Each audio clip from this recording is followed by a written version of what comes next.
Hey guys, tonight we begin with something a little darker. A time when murder was a profession, and getting paid to end lives was somehow an even worse job than it sounds.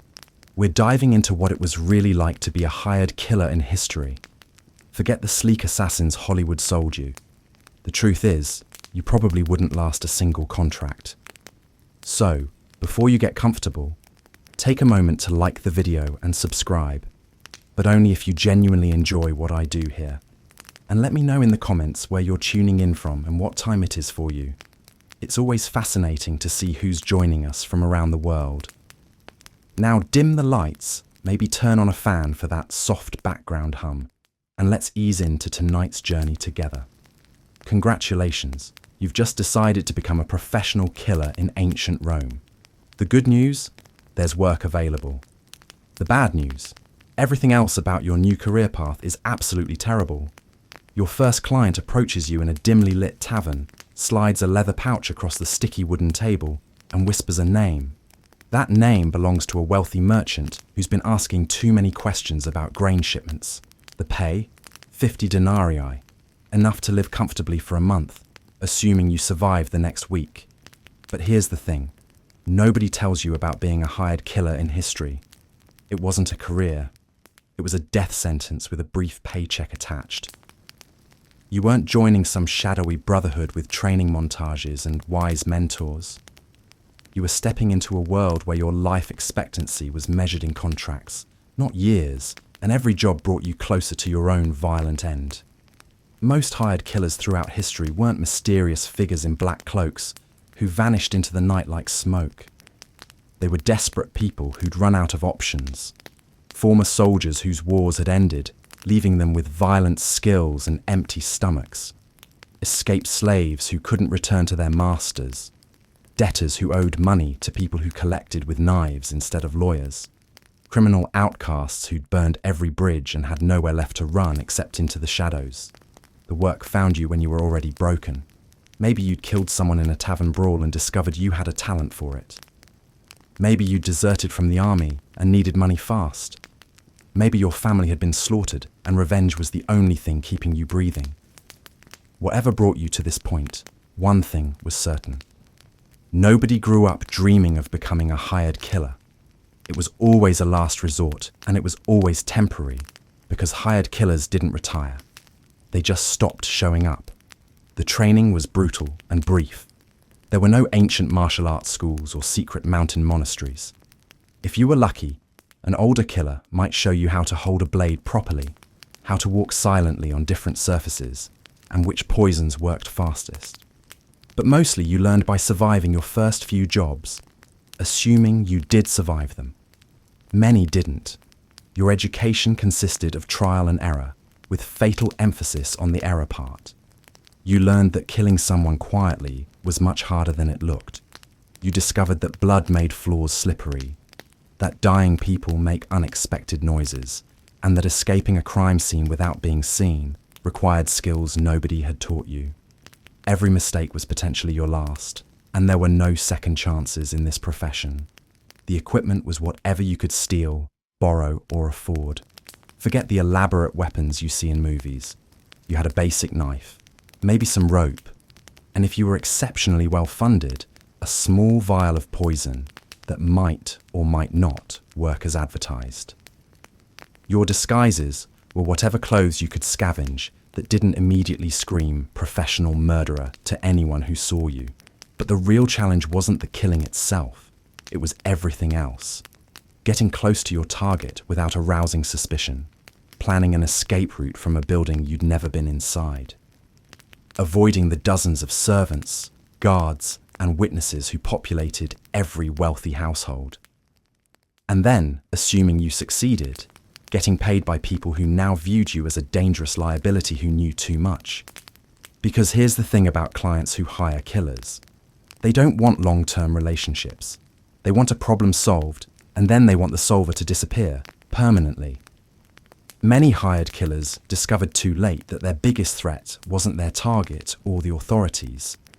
It was their own employers, who often solved the loose ends problem with a second contract on the original killer. The pay was usually a lie. Clients promised gold, and delivered copper.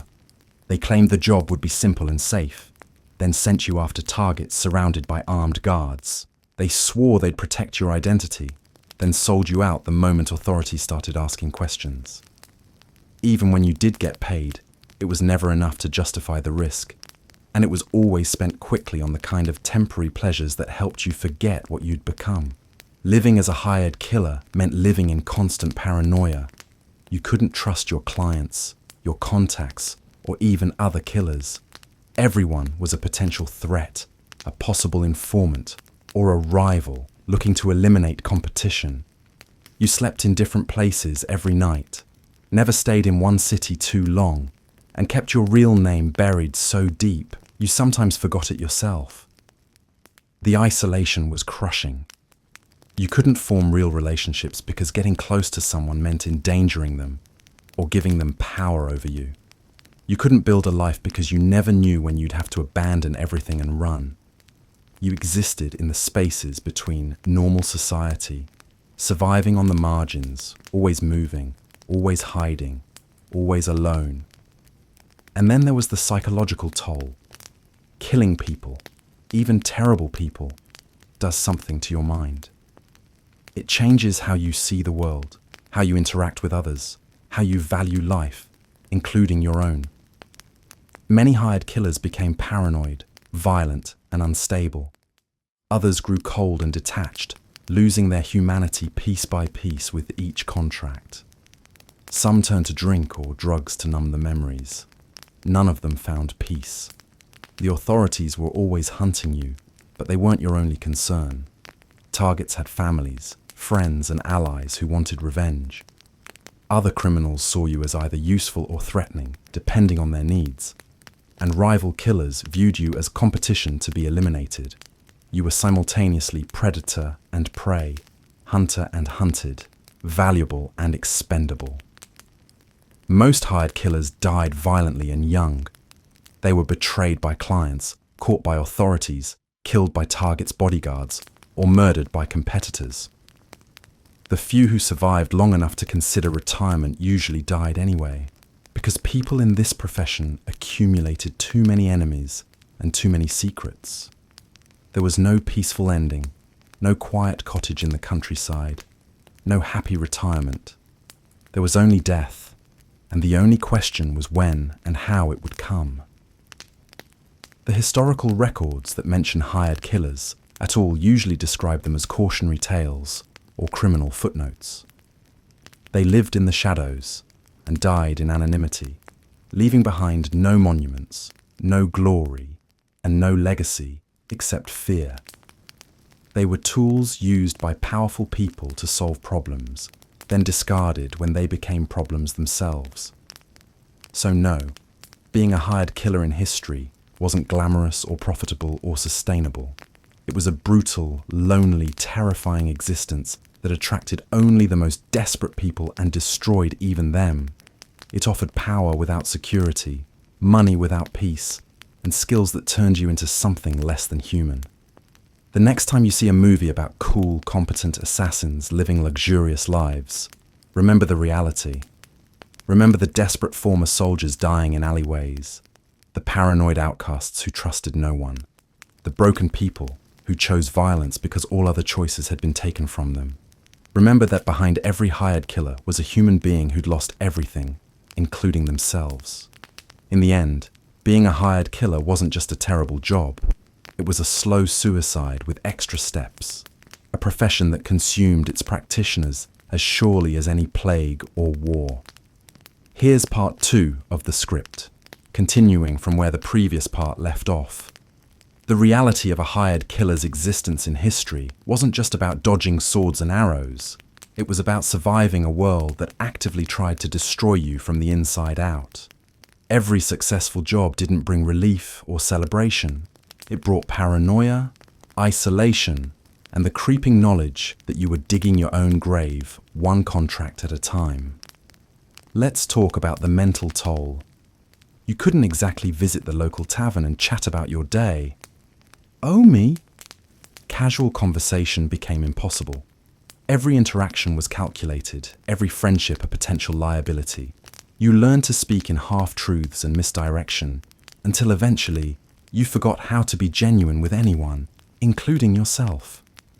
Sleep became your enemy, not because you were afraid of nightmares, though those came aplenty, but because sleep made you vulnerable. Every creak of the floorboards, every distant footstep, every change in the wind could signal that someone had finally tracked you down. You doze fitfully, one hand always on your blade, never truly resting.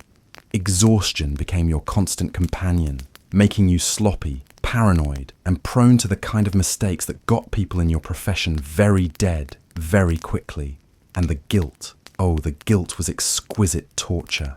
Hollywood loves to portray assassins as cold, emotionless killers who sleep soundly after ending lives.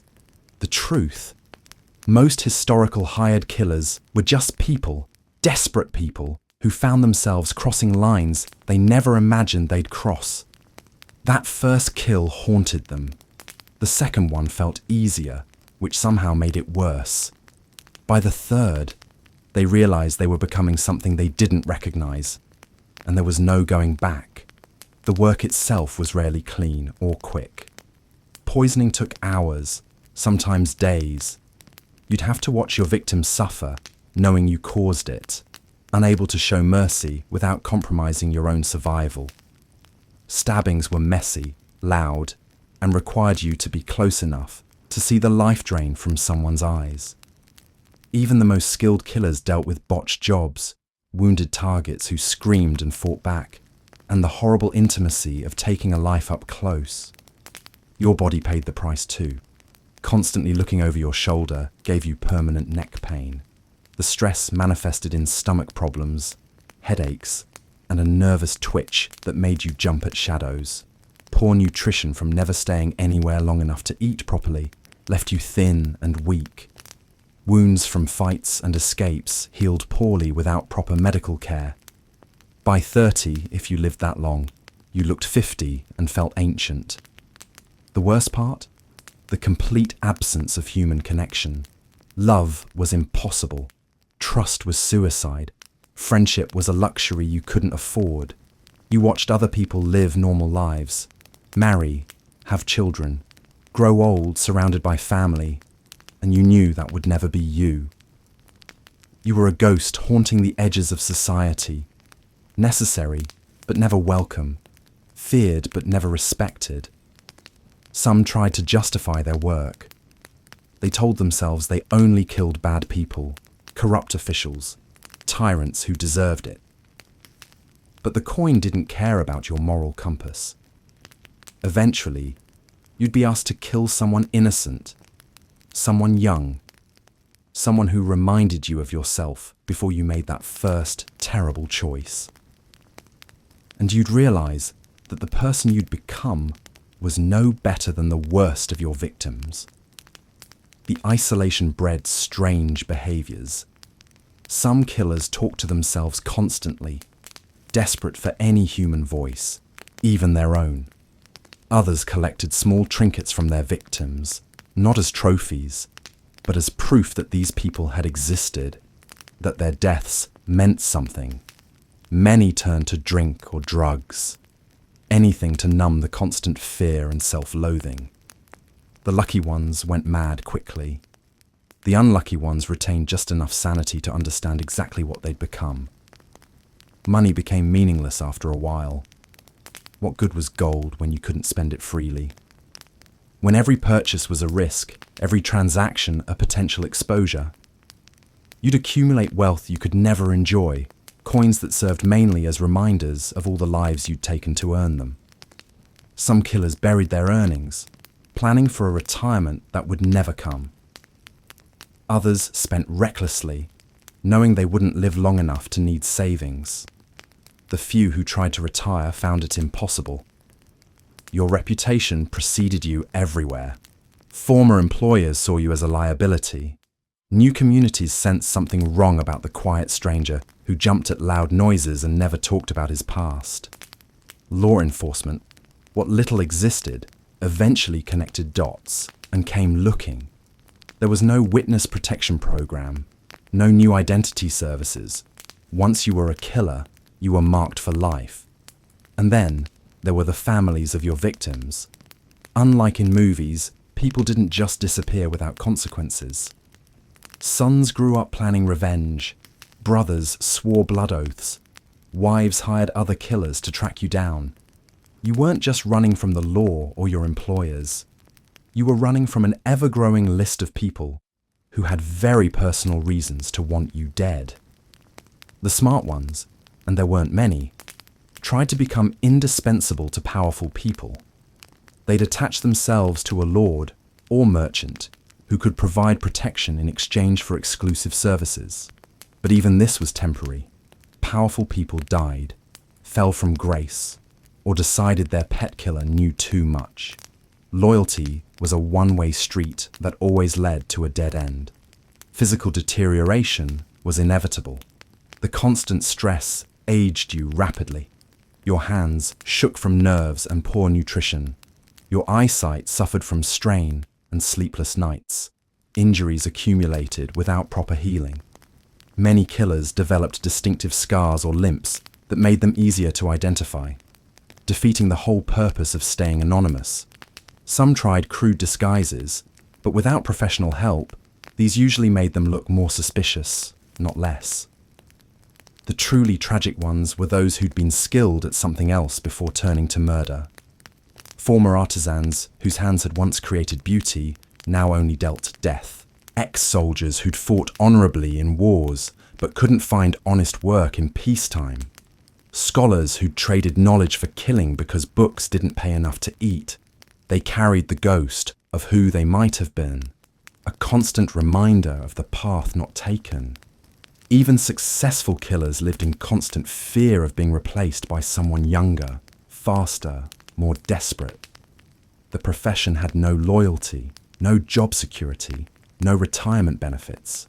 You were only as good as your last kill, and there was always someone hungrier waiting in the shadows.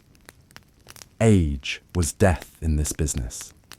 Slower reflexes, failing eyesight, arthritis in your sword hand, all guaranteed that eventually you'd be the one with a target on your back. The irony was bitter. In becoming killers, these people had made themselves the most isolated, paranoid, and miserable humans imaginable. They'd traded their humanity for coin, their souls for survival, and found that neither was worth the price. They died as they lived, alone, afraid, and forgotten by a world that had used them up and discarded them like broken tools. So no, being a hired killer in history wasn't an adventure or a path to power. It was a slow, grinding descent into madness and death, wrapped in fear and seasoned with regret. Based on the reference transcripts, I'll continue the script about medieval hired killers in a style that matches the engaging, detailed, and darkly humorous tone of the source material. The life of a medieval hired killer wasn't just dangerous in the obvious ways. Sure, there was the constant threat of execution, the paranoia, the isolation, but there were also the quieter forms of destruction that crept up slowly, eating away at whatever humanity you'd started with. The work itself was a poison that seeped into your bones, changing you from the inside out until you barely recognized the person you'd once been. Sleep became your enemy. Not because you were afraid of nightmares, though those came plenty, but because sleep meant vulnerability. Every creak of floorboards, every shift in the wind, every distant footstep could be your last warning. You learned to sleep with one eye open, quite literally. Professional killers developed a kind of restless half-consciousness, never fully awake, never truly asleep, always listening, always ready to move. And when you did manage to drift off, the dreams were brutal. Not the dramatic visions you might expect, but mundane horrors. The face of a target's child who walked in at the wrong moment. The sound of a wife weeping over a body you'd left behind. The memory of how surprisingly heavy a dead man becomes when you're trying to drag him into shadows. These weren't nightmares that woke you screaming. They were quiet, persistent reminders of what you'd become. Your body aged faster than it should have. The constant stress, the poor food, the nights spent hiding in sewers or sleeping rough, it all took its toll. By 30, if you lived that long, you looked 50. Your hands developed a permanent tremor from nerves and cheap wine.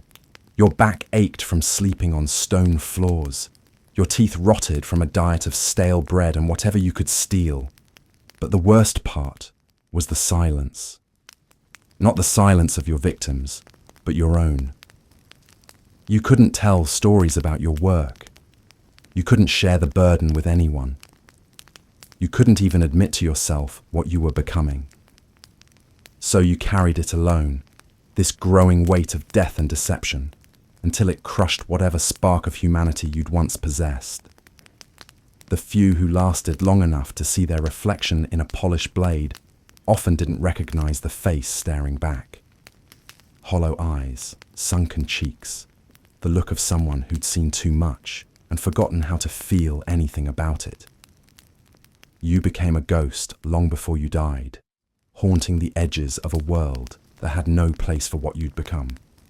Medieval hired killers weren't just poor, hunted, and feared. They were broken. Systematically, methodically broken by a profession that demanded they sacrifice everything human about themselves for a handful of coins and the brief satisfaction of survival. In the end, they didn't just kill others. They killed themselves, one job at a time, until nothing remained but a walking corpse with a blade and a death wish. And perhaps that was the cruelest irony of all. In a world obsessed with honor, glory, and leaving a mark on history, the hired killer achieved a kind of immortality through absolute erasure. Throughout history, the profession of hired killing has been one of humanity's most brutal and self-destructive occupations. While popular culture often romanticizes assassins as shadowy masters of death, the reality was far grimmer. These men and women lived desperate, paranoid lives that inevitably ended in violence and obscurity. The typical medieval assassin wasn't a trained professional, but rather someone who had fallen through society's cracks. Former soldiers discharged without pay, escaped serfs with nothing to lose, or criminals already marked for death found themselves drawn to this deadly trade. They operated without guilds, training programs, or retirement plans. Their education came through trial and error, with failure meaning immediate death. What made this profession particularly terrible was the complete lack of job security. Clients routinely betrayed their hired killers once the deed was done, viewing them as dangerous loose ends rather than valuable assets. Payment was often withheld or came in the form of a blade to the ribs. Even successful assassins found themselves hunted by the very people who had hired them. The tools of the trade were primitive and unreliable. Poison was unpredictable, often made from questionable plants and toad secretions. Weapons were whatever could be stolen or improvised. There were no smoke bombs, retractable blades, or magical gadgets, just rusted daggers, frayed ropes, and desperate improvisation. Perhaps most crushing was the psychological toll. Assassins lived in complete isolation, unable to form relationships or trust anyone. They moved constantly, slept poorly, and aged rapidly under the stress of perpetual paranoia. Every stranger could be a threat, every meal potentially poisoned, every shadow hiding an enemy. The superstitions surrounding assassins made their lives even more miserable. Common folk believed they consorted with demons and possessed supernatural powers. This fear led to mob violence and witch hunts, forcing assassins to live like outcasts even among criminals. Most devastating of all was the profession's inherent futility. Success brought no lasting rewards, only new enemies and greater danger. Failure meant torture and public execution. There was no middle ground, no peaceful retirement, no legacy to leave behind. Their names were deliberately forgotten, their deeds attributed to others or dismissed as rumors. The few assassins who survived long enough to attempt retirement found themselves trapped by their past. They lived under false identities in remote villages, constantly watching over their shoulders, unable to enjoy whatever wealth they had accumulated. Many succumbed to madness, alcoholism, or suicide rather than face the endless cycle of violence. In the end, medieval assassination was a profession that consumed everyone who entered it. It offered the illusion of power and wealth while delivering only isolation, fear, and an early grave.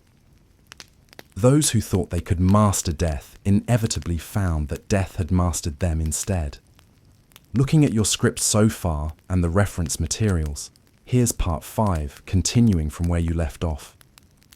The physical toll of being a hired killer wasn't just about dodging swords and avoiding poison.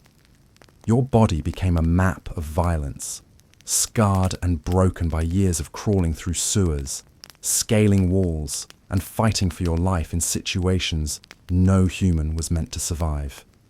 Every job left its mark, literally. Consider the simple act of climbing. Medieval assassins spent countless hours scaling castle walls, creeping along rooftops, and squeezing through spaces barely wide enough for a starving cat. Your hands became permanently clawed from gripping rough stone. Your fingernails split and bled so often they never fully healed. Rope burns carved permanent grooves into your palms, and the constant strain left your shoulders and back in perpetual agony. Then there were the wounds. Not the dramatic sword fights of legend, but the mundane injuries that accumulated like interest on a debt you could never repay. Cuts from broken glass while sneaking through windows, puncture wounds from rusty nails in abandoned buildings, infected scratches from crawling through rat-infested tunnels. Each one a potential death sentence in an age without antibiotics or proper medical care. Your feet were perhaps the worst casualties. Medieval shoes were little more than leather sacks tied around your ankles, offering no protection against the endless miles of rough cobblestones, broken pottery, and human waste that lined every street. Assassins walked more than most people, often at night, often in a hurry, often through terrain that would challenge a mountain goat. Your feet became a collection of calluses, scars, and permanent deformities, broken toes that healed crooked, infected cuts that left permanent numbness, and always, always, the smell of rot and decay that no amount of washing could remove. Sleep deprivation was another silent killer. You couldn't maintain normal sleep patterns when your work happened under cover of darkness. Weeks would pass where you managed only a few hours of rest, stolen in abandoned buildings or hidden alcoves, always with one ear listening for approaching footsteps.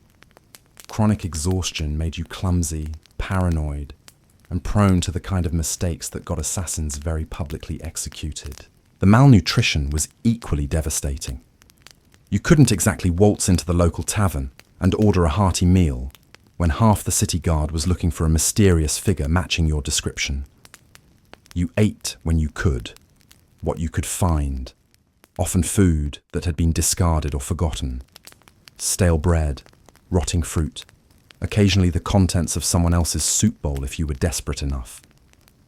Your body began to consume itself, leaving you gaunt, weak, and susceptible to every disease that wandered through the crowded medieval streets, and the cold. Medieval buildings were barely warmer than the outdoors, and assassins rarely had access to proper shelter. You spent hours crouched in shadows, pressed against damp stone walls, waiting for the perfect moment to strike. The cold seeped into your bones and never left. Your joints stiffened, your reflexes slowed, and simple tasks like gripping a dagger became exercises in pain management. But perhaps the cruelest irony was that all this physical suffering was invisible to the world. You couldn't seek medical attention without risking exposure. You couldn't complain about your aches and pains without drawing unwanted attention. You simply endured day after day as your body slowly broke down under the weight of a profession that demanded perfection while offering nothing but pain in return. By the time most assassins reached their 30s, they moved like men twice their age, hunched shoulders from years of skulking in shadows, a careful, measured gait that favoured old injuries, hands that shook slightly when they thought no one was looking. They became living reminders that violence, even when skillfully applied, leaves scars on everyone it touches. And still, the work continued. Because in medieval times, a broken body was still better than a dead one. The medieval assassin's existence was a descent into paranoia that would make modern anxiety disorders look like mild nervousness. Every shadow held potential death. Every footstep behind you could be your last warning, and every face in a crowd might belong to someone paid to end your story with a blade between the ribs. Trust was a luxury you couldn't afford. Your own clients were often your greatest threat, more likely to silence you permanently than pay what they owed. The man who hired you to eliminate his rival today might hire someone else to eliminate you tomorrow. After all, a successful assassin was living proof that important people could be killed, and that made you dangerous to everyone in power.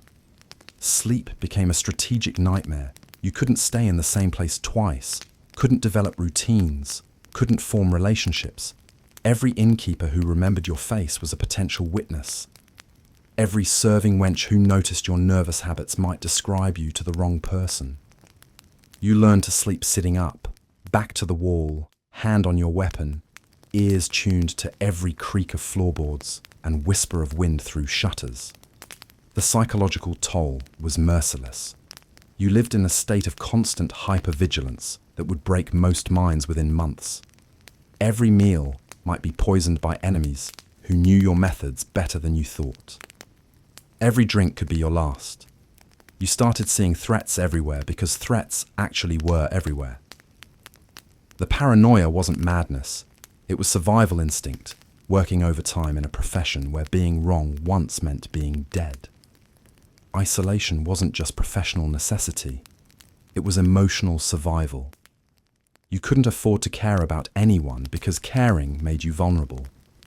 Love was a weapon your enemies could use against you. Family was a liability that could be leveraged for your compliance or elimination. Friends were potential betrayers who might sell your location for enough coin to feed their own families through winter. The worst part wasn't the external threats. It was what the constant fear did to your mind. You started jumping at your own shadow.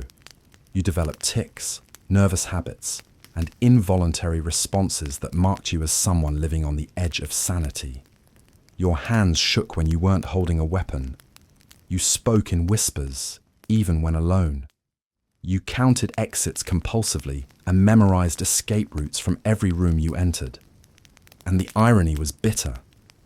You became an assassin to gain some measure of control over your desperate circumstances. But the profession stripped away every illusion of control you might have had. You weren't the predator stalking through medieval shadows. You were prey that occasionally got lucky enough to strike first. The fear never left you. It just taught you to function while terrified, to kill while trembling, to vanish while your own mind was screaming. Even success brought no relief. Every completed contract made you more valuable as a target and more dangerous as a loose end. You were trapped in a cycle where competence meant increased peril, where your skills made you indispensable until the moment they made you expendable.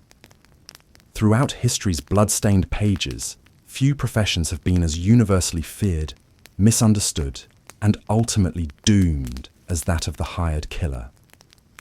From the shadowy corners of medieval courts to the plague-ridden streets of ancient cities, these figures emerged not from legend or romance, but from desperation, broken lives, and the grinding machinery of power that demanded dirty work be done by expendable hands. The reality of being a professional assassin in history was nothing like the sleek, sophisticated killers of modern fiction. These weren't master tacticians trained in mountaintop monasteries or elegant poisoners gliding through palace halls with silk and steel. They were society's refuse, the desperate and the damned, people so far removed from civilization's safety net that taking lives for coin seemed like their only remaining option. Most hired killers came from the ranks of the utterly dispossessed, former soldiers cast aside after wars ended and their sword arms were no longer needed, often turned to murder for pay when their skills proved worthless in peacetime. Escaped slaves, carrying the brutal knowledge that capture meant death anyway, sometimes chose the assassin's path as the lesser of terrible evils. Thieves and cutthroats, already living outside society's protection, found that killing paid better than simple robbery, though the risks were exponentially higher. The life of a historical assassin was one of perpetual paranoia and physical degradation. These men and women lived in constant fear, not just of their targets or the authorities, but of their own employers, rival killers, and the families of their victims. Sleep became a luxury they could rarely afford, leading to chronic exhaustion that clouded judgment and slowed reflexes. Proper nutrition was often impossible, as they couldn't stay in one place long enough to establish reliable sources of food, and their profession made them unwelcome in most establishments. The tools of their trade were primitive and unreliable. A rusty dagger stolen from a guard, perhaps a garrote fashioned from rope or wire, maybe a small vial of poison concocted from plants, minerals, or animal parts, with no guarantee of potency or reliability. Unlike the elegant weapons of fantasy, these implements were crude, often ineffective, and prone to failure at crucial moments. Poison, in particular, was a gamble with death. Without precise knowledge of dosages or chemistry, an assassin might accidentally kill themselves, merely sicken their target, or create a substance so weak it had no effect whatsoever. The physical toll of this lifestyle was devastating. Constant stress, poor nutrition, lack of sleep, and the repeated trauma of violence wore down even the strongest bodies. Many assassins developed nervous conditions, digestive problems, and a host of ailments related to their harsh living conditions. Wounds from fights or failed attempts rarely healed properly without medical attention they couldn't seek, leaving many killers scarred, limping, and increasingly ineffective as time wore on. But perhaps the greatest burden was the psychological damage. The human mind isn't designed to repeatedly take life without consequence. Historical accounts and records suggest that many assassins suffered from what we might now recognize as severe mental health issues. Nightmares, hallucinations, sudden fits of rage or crippling fear, and an inability to form meaningful relationships plagued those who survived long enough to experience these symptoms. The isolation was perhaps the cruelest aspect of all. Assassins couldn't maintain friendships, romantic relationships, or family ties. Every human connection became a potential weakness that enemies could exploit, or a liability that might expose their identity. They lived like ghosts among the living, never able to truly connect with another human being without risking everything they had worked to build or preserve. Trust was impossible in their world. Clients frequently betrayed their hired killers after successful jobs, viewing them as dangerous loose ends who knew too much. Fellow criminals avoided them, seeing assassins as bad luck or potential threats. Even other killers couldn't be trusted, as competition for contracts often led to deadly rivalries.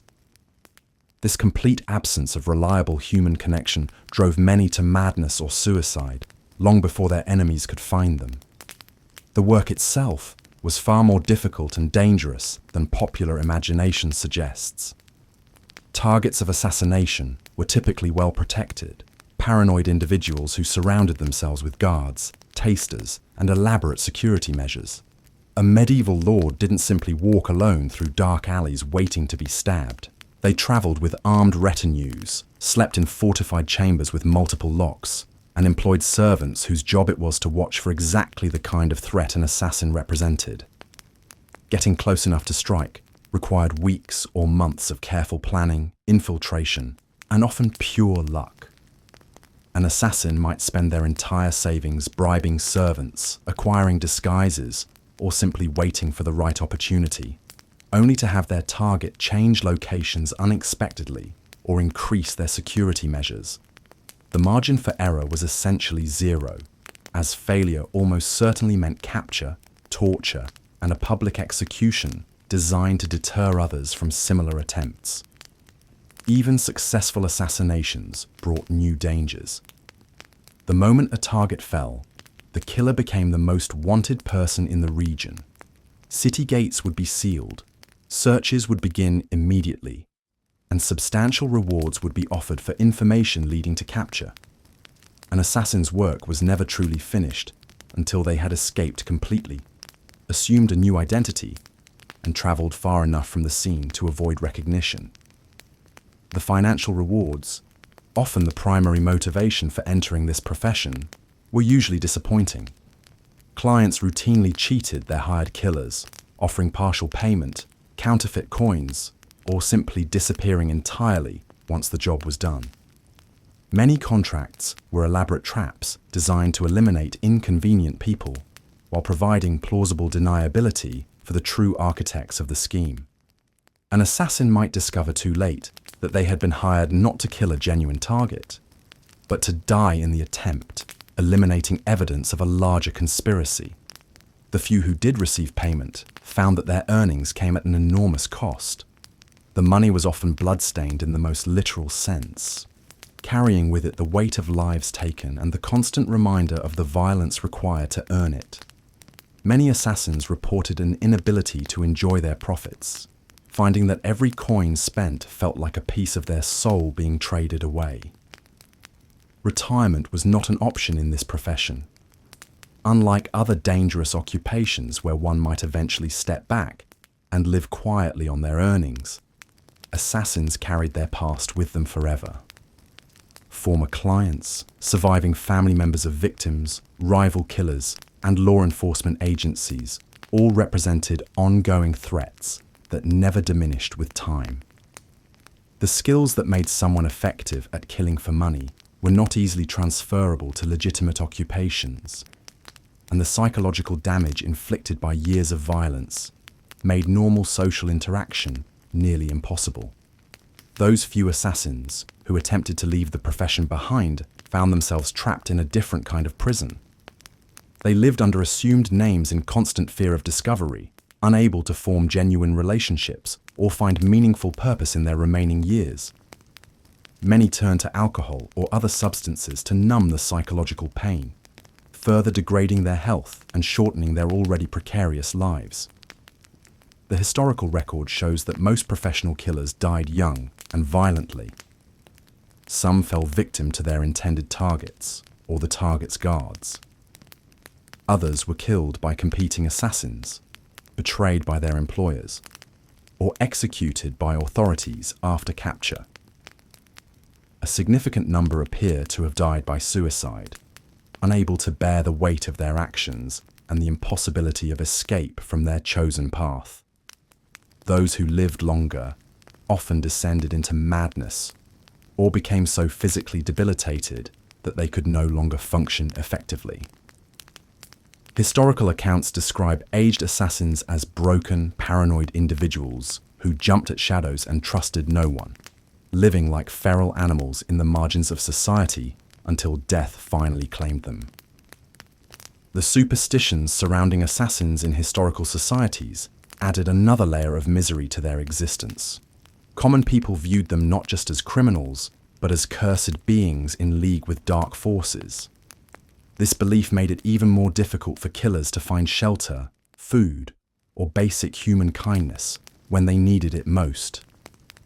They were often blamed for any unexplained deaths or misfortunes in areas where they were suspected of operating, leading to mob violence and witch hunts that could result in innocent people being killed alongside actual assassins. The technological limitations of historical periods made the assassin's job incredibly difficult compared to modern conceptions of the profession. Without firearms, explosives, or sophisticated poisons, killing had to be accomplished through direct physical confrontation or crude chemical means. This required getting extremely close to well-protected targets, dramatically increasing the risk of capture or death. Communication was slow and unreliable, making coordination between assassins and their employers nearly impossible. Messages could be intercepted, forged, or simply lost, leading to confusion about targets, timing, and payment arrangements. Many assassins found themselves operating on incomplete or outdated information, dramatically increasing the likelihood of failure or walking into traps.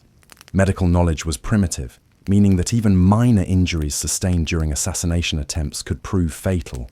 A small cut from a rusty blade might lead to infection and death weeks later.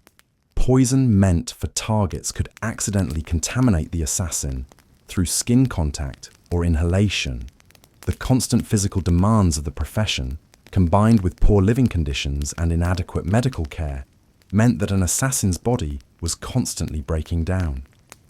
The legal systems of historical periods offered no protection for hired killers. They were considered among the worst criminals, deserving of the most severe punishments available. Torture was routinely used to extract confessions and information about employers and other conspirators. Public executions were designed to be as painful and humiliating as possible, serving as warnings to others who might consider similar careers.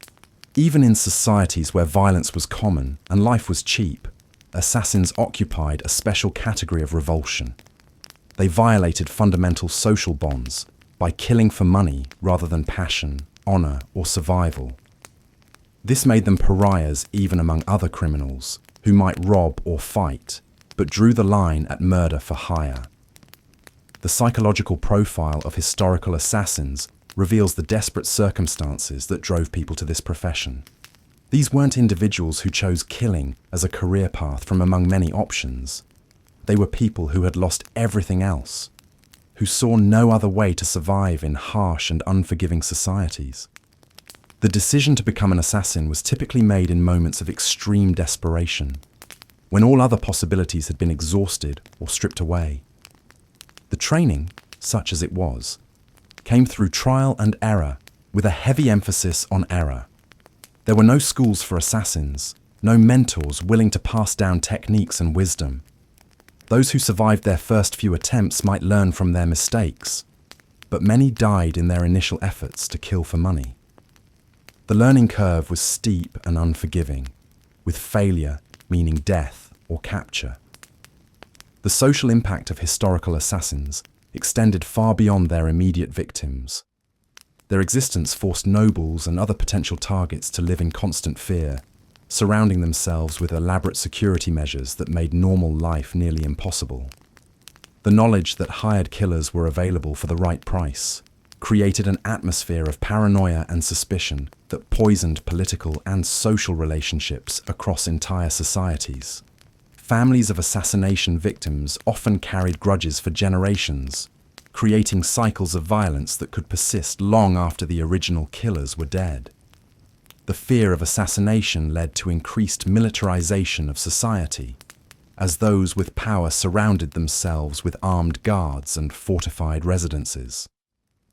This had economic and social costs that rippled through entire communities. The religious and moral implications of assassination for hire troubled historical societies in ways that pure warfare did not. While killing in battle or in self-defense could be justified, murder for money was seen as a corruption of the soul that placed the assassin beyond redemption. Many assassins reported being consumed by guilt and spiritual anguish, unable to find peace through confession or penance. The few historical records left by assassins themselves reveal the profound regret and self-loathing that characterized their inner lives. They describe feeling trapped by their choices, unable to return to normal society, but equally unable to continue their violent profession without losing their sanity entirely. The weight of their victims' deaths haunted them constantly, making sleep difficult and waking hours miserable. In examining the historical reality of hired killers, we see not the glamorous figures of fiction, but broken human beings ground down by a profession that demanded everything and offered nothing in return. They lived in shadows not by choice, but by necessity, isolated from human connection by the very nature of their work. Their lives were typically short, brutal, and filled with suffering that extended far beyond the physical dangers they faced. The lesson of historical assassins is ultimately one about the corrosive nature of violence and the impossibility of building a life on the foundation of taking others' lives. These individuals serve as warnings from history about the true cost of choosing power and money over human dignity and connection. Their stories remind us that behind every act of violence for hire stood a human being who had lost their way so completely that death seemed preferable to the life they had created for themselves. In the end, the profession of assassination consumed those who practiced it more completely than any external enemy ever could. It was a path that led only to destruction, isolation, and despair, offering its practitioners nothing but the hollow satisfaction of temporary survival purchased at the cost of their humanity. Throughout history, the life of a hired killer was a brutal spiral of desperation and decay. By the 1800s, these shadow figures had evolved from medieval cutthroats into something even more wretched, creatures of industrial age violence trapped in a world that was modernizing around them while they remained locked in ancient patterns of blood and betrayal. The hired killers of this era weren't the romanticized assassins of fiction. They were products of urban squalor, former soldiers broken by the Napoleonic Wars, displaced factory workers, or immigrants who'd found no other path to survival. In the smoky alleyways of London, the cramped tenements of New York, or the back streets of Paris, these men and occasionally women operated in a twilight world of desperation. Their tools had barely evolved from their medieval predecessors. A knife remained a knife, whether forged in a 12th century smithy or mass-produced in a 19th century factory. Poison was still poison, though now it might come from an apothecary's shop rather than gathered herbs. The fundamental brutality of the work remained unchanged, even as gaslight replaced torches and cobblestones replaced dirt paths. What made the 19th century killer's life particularly miserable was the growing efficiency of law enforcement. Police forces were becoming organized, systematic, scientific. Photography meant your face could be captured and distributed. Telegraph lines meant descriptions could travel faster than any horse. The very progress that was lifting civilization was tightening the noose around those who lived by violence. These killers often worked for the same kinds of people who had always needed such services: politicians eliminating rivals, businessmen removing obstacles, scorned lovers seeking revenge. But now the stakes were higher and the consequences more severe. Industrial wealth meant bigger payoffs, but also more sophisticated enemies with greater resources for retaliation. The psychological toll was crushing. Living constantly in fear, unable to trust anyone, watching over your shoulder for the rest of your abbreviated life, these killers aged rapidly. Most were dead by 30, either from violence, disease, alcoholism, or the simple wearing down of a human soul that had seen too much darkness. They slept in flophouses when they could afford it, in doorways when they couldn't. They ate spoiled food and drank rot-gut whiskey to numb the memories. They moved from city to city, always one step ahead of the law or their enemies, never able to form lasting relationships or find peace. The irony was bitter. In an age when ordinary people were beginning to enjoy unprecedented prosperity and social mobility, those who chose the path of violence found themselves more trapped than ever. The hired killer of the 1800s was a relic of a more barbarous time, struggling to survive in a world that was slowly but surely leaving such creatures behind. Their stories were rarely recorded, their deaths seldom mourned. They vanished into unmarked graves or simply disappeared, another shadow swallowed by the growing light of civilization. Throughout history, hired killers, often desperate outcasts such as discharged soldiers, escaped slaves, thieves, and societal rejects, lived brutal, isolated lives marked by constant paranoia, physical and psychological deterioration, and relentless danger with minimal training, primitive tools, and unreliable payment. Their careers were characterized by immense physical suffering, from wounds, infections, and aging, to exhaustion and malnutrition, and profound mental tolls, including guilt, hallucinations, and distrust.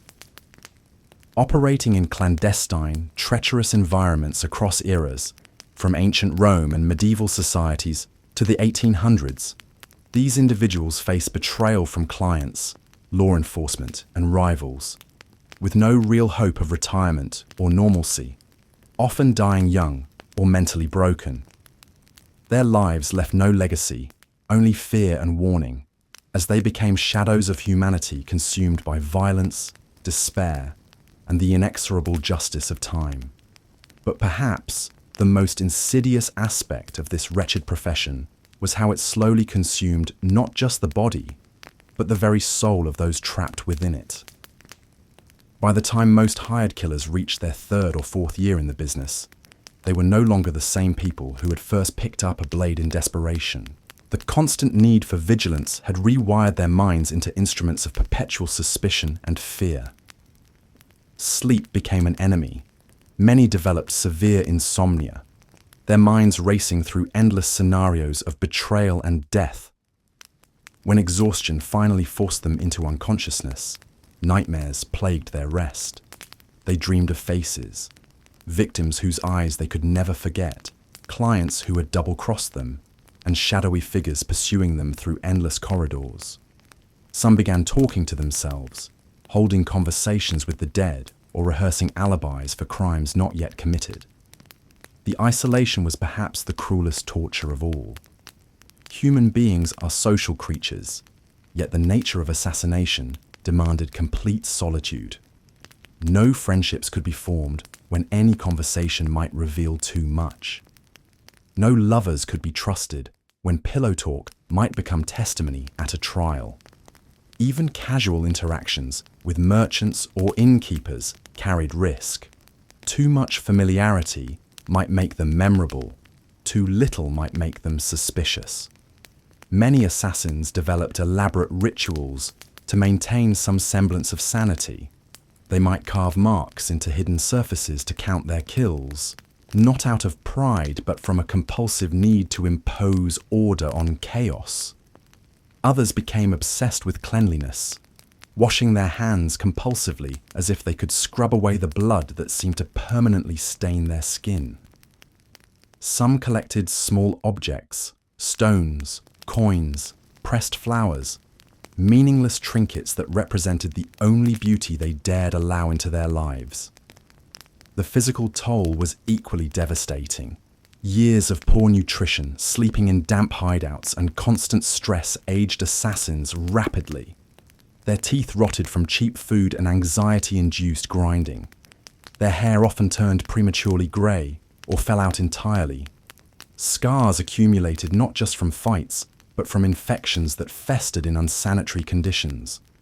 Many developed chronic pain from old wounds that had never healed properly, lacking access to skilled physicians who might ask uncomfortable questions. Their hands, the tools of their trade, often betrayed them in the end. Years of gripping weapons and climbing walls left them arthritic and stiff.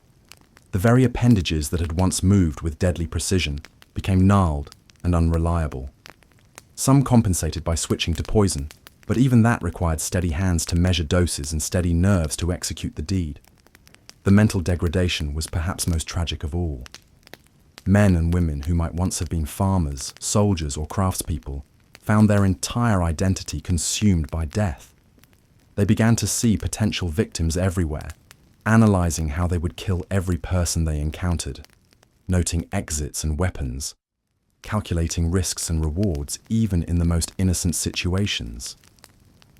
This constant mental rehearsal of violence warped their perception of humanity itself. Trust became impossible. After witnessing the depths of human greed and betrayal through their clients, many assassins developed a nihilistic worldview where everyone was either a potential target, threat, or employer. Love, friendship, and compassion became foreign concepts, luxuries they could no longer afford. Some tried to maintain connections to their former lives, but found themselves incapable of relating to people who still believed in goodness and justice. Perhaps most heartbreaking were those who tried to escape.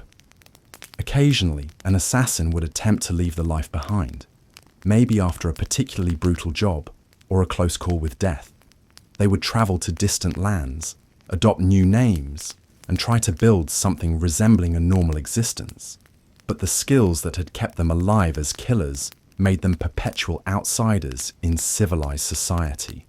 Their hypervigilance made them seem paranoid and strange to ordinary people. Their lack of social skills, atrophied from years of isolation, made forming relationships nearly impossible. And always, there was the fear that someone from their past would find them. A former client tying up loose ends, a rival seeking revenge, or a lawman who had finally pieced together their identity. Most tragic of all were those who tried to find redemption through religion or good works. They would enter monasteries, hoping prayer and penance might cleanse their souls, or attempt to help the poor and downtrodden, seeking to balance the scales of their karma. But the memories never faded.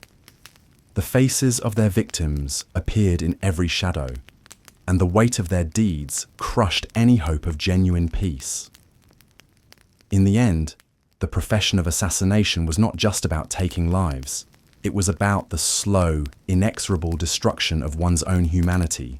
Those who entered this dark world might have thought they were selling their services, but what they were really trading away was their souls, piece by piece, kill by kill, until nothing remained but a hollow shell haunted by ghosts and driven by forces they could no longer control. The hired killers of history were not the romantic figures of legend, but broken individuals trapped in a nightmare of their own making, serving as eternal warnings about the true cost of choosing violence as a way of life. Here's part 10 of the 12-part script for Boring History for Sleep. Why being a hired killer in history was a terrible job.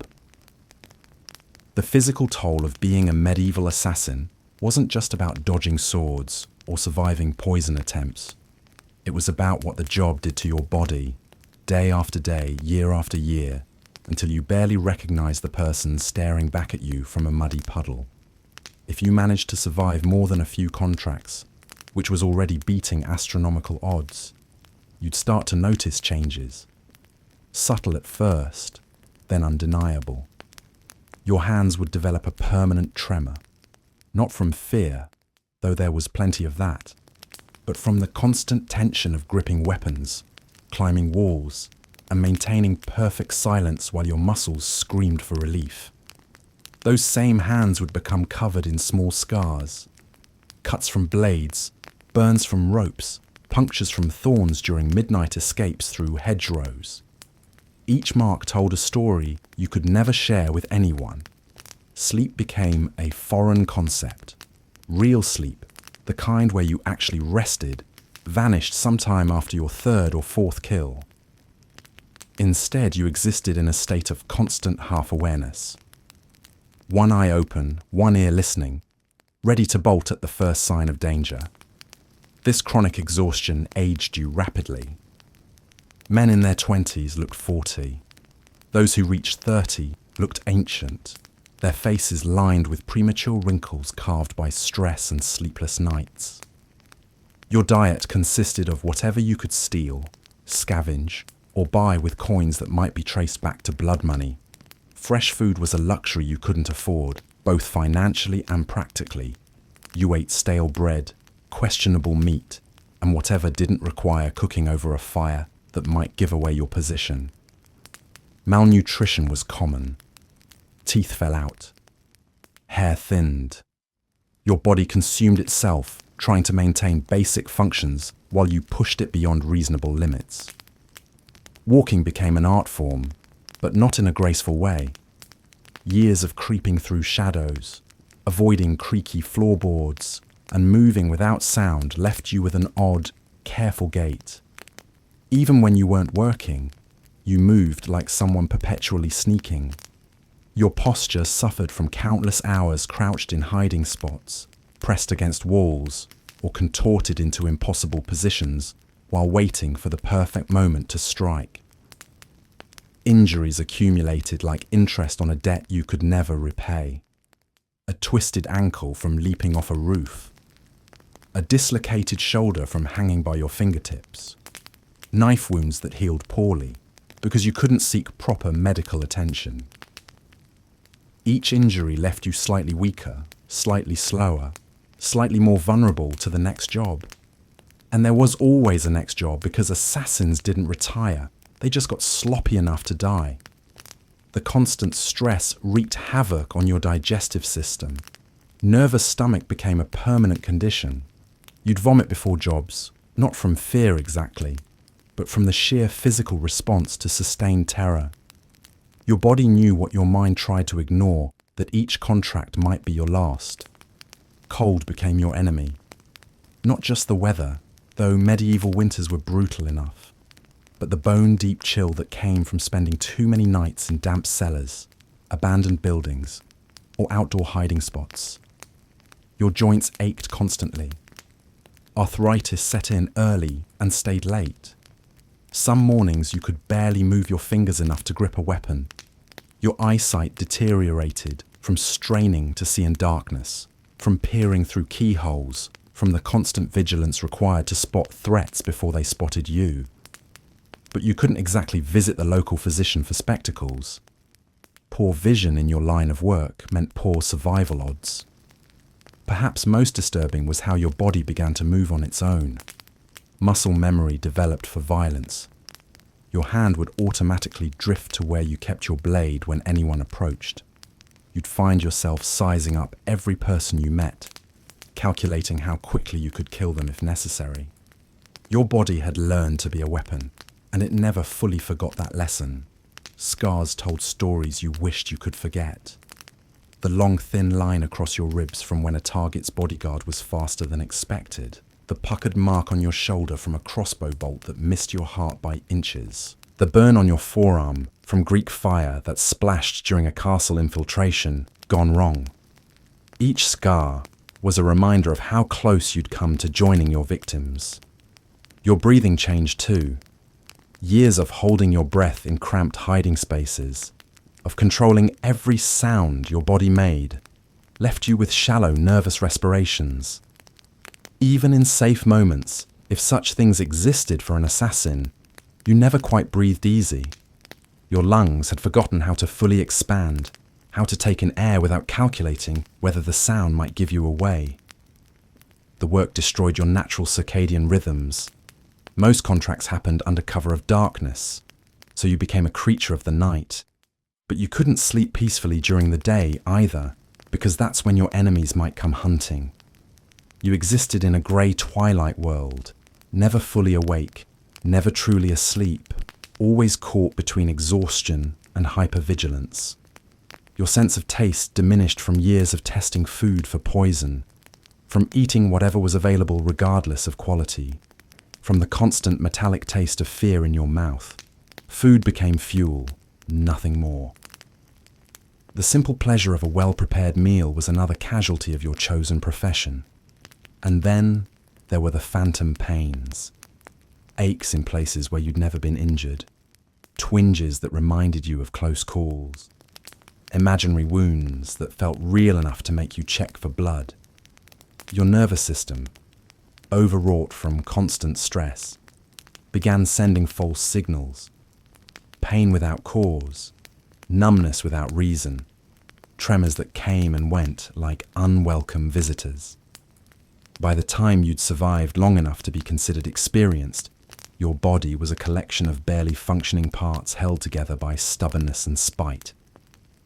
You moved like a man much older than your years, looked like someone who'd lived through several lifetimes of hardship, and felt every single day of the punishment you'd inflicted upon yourself in pursuit of coin and survival.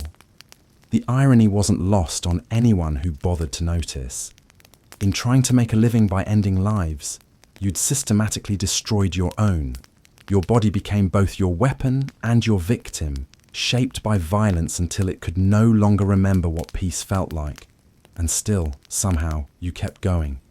Because stopping meant dying, and dying meant admitting that every scar, every sleepless night, every tremor in your ruined hands had been for nothing.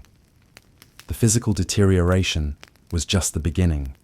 Throughout history, hired killers endured relentless physical and psychological tolls, surviving in brutal, insecure environments with primitive tools, primitive medical care, and constant fear of betrayal, law enforcement, and enemies, which led to rapid aging, injuries, malnutrition, and chronic pain, while their minds suffered from paranoia, hallucinations, detachment, and guilt, often resulting in insanity, early death, or broken lives, as they lived in isolation, distrust, and despair, trading their humanity for blood money and leaving no legacy beyond fear and warnings about the destructive costs of violence.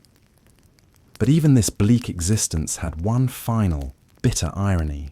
The very skills that made assassins dangerous also made them valuable to those who sought to eliminate them. A successful killer became a walking encyclopedia of techniques, methods, and secrets that rival powers desperately wanted to acquire or silence forever. This created a paradox of expertise, where the more proficient an assassin became, the shorter their life expectancy grew. Former assassins who tried to retire often found themselves hunted not just by their old enemies, but by ambitious newcomers seeking to prove themselves by eliminating a legend. The grizzled veteran who had survived dozens of contracts might meet his end at the hands of some eager young blade looking to make a reputation. There was no honor among killers, no retirement home for aging murderers. And then there were the physical ailments that accumulated like scars on parchment. Years of sleeping rough, eating questionable food, and enduring constant stress took their toll. Arthritis from countless nights in damp hideouts, stomach ulcers from poison-tasting mishaps, and chronic insomnia from always sleeping with one eye open. Many assassins developed a distinctive shuffling gait from old wounds that never healed properly, or a nervous twitch from too many close calls with angry guards. The tools of the trade aged poorly too. That trusted dagger would eventually chip or dull beyond repair. Poison recipes became less reliable as ingredients grew harder to find, or as targets became more paranoid about tasters. The secret passages and safe houses that once seemed secure would be discovered or abandoned. An assassin's entire arsenal of tricks and hideouts had an expiration date, and when it passed, they were left exposed and vulnerable. Perhaps most tragic of all was the complete absence of legacy. While knights were remembered in songs and nobles had their deeds carved in stone, assassins vanished from history like smoke in the wind. Their children, if they had any, grew up never knowing their father's true profession, inheriting only a collection of mysterious scars and a tendency to jump at unexpected sounds. The gold they earned bought temporary safety, but no lasting peace, no monuments, no grateful heirs singing their praises. In the end, being a hired killer in history wasn't just terrible because of the danger, the isolation, or the moral weight of taking lives. It was terrible because it offered no real escape, no genuine victory, and no meaningful conclusion. So, you've lived through blood and betrayal, survived the knife and the poison cup. You've outlasted enemies, employers, and your own sanity. But now comes the cruelest truth of all. In this profession, there is no retirement. There are no golden years spent counting coins by a warm fire. There's only the slow, inevitable decline into obsolescence, madness, or death. Your body, once your greatest tool, begins to fail you. Years of sleeping on cold stone, dodging blades, and living on scraps have taken their toll. Your joints ache like rusted hinges. Your eyesight dims in the candlelight. Your hands, once steady enough to thread a needle through a man's ribs, now shake like autumn leaves. That limp you've been hiding, it's getting worse. The scar across your shoulder pulls tight every time you raise your arm. And those headaches, the ones that started after that job in the tower, they're coming more frequently now. In a world where speed and precision mean the difference between life and death, age is a death sentence. You can't outrun guards anymore. You can't scale walls like you used to. Hell, you can barely fit through the same windows that once seemed spacious. Every movement is calculated not for efficiency, but for what your deteriorating body can actually manage. And it's not just the physical decay. Your mind, sharpened by years of paranoia and violence, begins to turn against itself. You see enemies in every shadow, hear footsteps that aren't there. Sleep becomes impossible, not just because of the nightmares, but because you've forgotten how to feel safe. You talk to yourself in empty rooms, rehearsing conversations with clients who are long dead. Sometimes you can't remember if a job was real or just another fever dream. The isolation compounds everything. Decades of trusting no one, of cutting ties before they can be used to strangle you, have left you completely alone. There's no one to notice when you start losing your grip. No one to care when you begin forgetting things. Important things, like which poison goes with which target, or whether you already completed a contract, or if the man following you is actually there at all. But perhaps the cruelest irony is this. Just as your skills begin to fail, the world around you starts to change. New technologies emerge, better weapons, improved defenses, guards become more professional, more organized. The targets you once stalked with confidence now move in formations you've never seen, protected by strategies you don't understand. You're not just aging out of the profession, you're being left behind by it. Younger killers appear on the scene, hungry, desperate, and willing to work for half your price. They don't have your experience, but they have something more valuable: time. They can afford to fail once or twice and learn from their mistakes. You can't. One failed job at your age isn't just embarrassing, it's terminal. The clients notice, of course, they always do. The jobs start getting smaller, less important.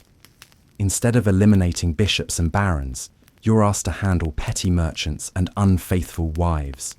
The money shrinks accordingly. The respect vanishes entirely. You become what you once mocked, a washed-up killer taking scraps from the table of younger, hungrier predators. And then comes the day when no one calls at all. When the coins run out, when the safe houses close their doors to you, when even the most desperate clients look elsewhere for their dirty work. You're no longer a shadow in the night. You're just another beggar with a suspicious past, mumbling to yourself in tavern corners, while younger men plan the kinds of jobs you once handled with ease. Some try to reinvent themselves. They become informants, selling what they know to the highest bidder. But information ages like milk in summer, and old gossip is worthless gossip.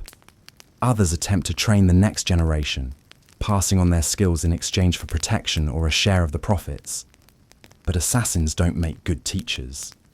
And students in this field have a habit of graduating by murdering their mentors. The smart ones, the truly clever survivors, disappear entirely. They take new names, new faces, new lives. They become shopkeepers or scribes or hermits in distant monasteries. They bury their past so deep that even they start to believe the lie. But even then, the memories remain. The faces of the dead, the weight of the blade, the taste of fear and blood and midnight air. Most, though, simply fade away. They die in cheap rooms above bakeries, clutching rusty daggers and whispering names no one remembers. They succumb to the injuries they never properly treated, the poisons they accidentally ingested, the diseases they picked up in sewers and brothels and plague houses.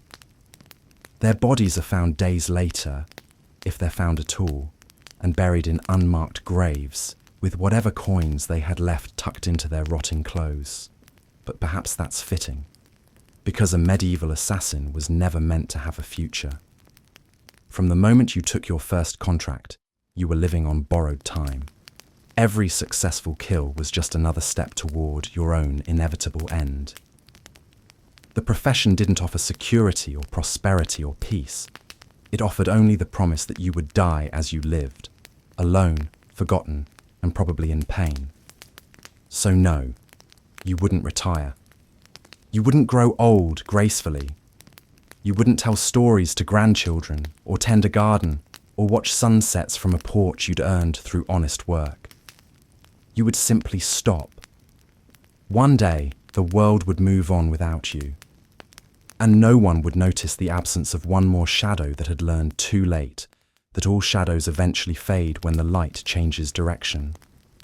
And maybe, in those final moments, as consciousness slipped away in some dank alley or forgotten hovel, you'd realize the ultimate truth about your chosen profession.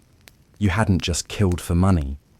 You'd killed time itself, wasting the only life you'd ever have on a job that consumed everything you were and left nothing in return. The medieval assassin's retirement plan was death, and death, unlike your clients, never failed to pay what it owed.